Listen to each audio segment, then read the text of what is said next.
Welcome to சுகீஸ் kitchen. தேங்காய் அரைச்சி ஊற்றாமல் எப்படி சிக்கன் கிரேவி செய்யலாங்கிறத பார்க்கலாம் வாங்க.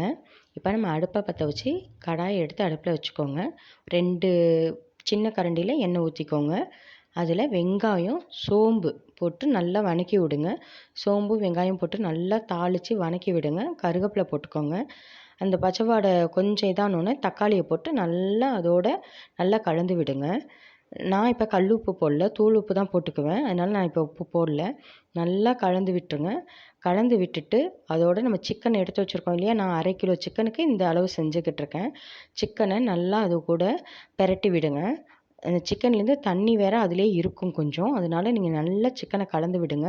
கலந்து விட்டு அதில் இஞ்சி பூண்டு பேஸ்ட்டு போட்டு நல்லா திருப்பியும் ஒரு தடவை கலந்து விடுங்க.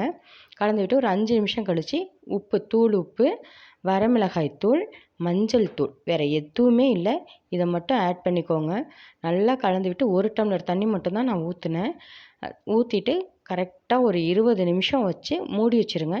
20 நிமிஷம் கழித்து பார்த்திங்கன்னா சூப்பரான சுவையான சிக்கன் கிரேவி நம்மளுக்கு ரெடி. இது இட்லி, தோசை, சாதம், சப்பாத்தி எல்லாத்துக்கும் சூப்பர் ஏற்ற டிஷ்ஷு. தேங்க்ஸ் ஃபார் வாட்சிங். ப்ளீஸ் சப்ஸ்கிரைப் பண்ணிடுங்க.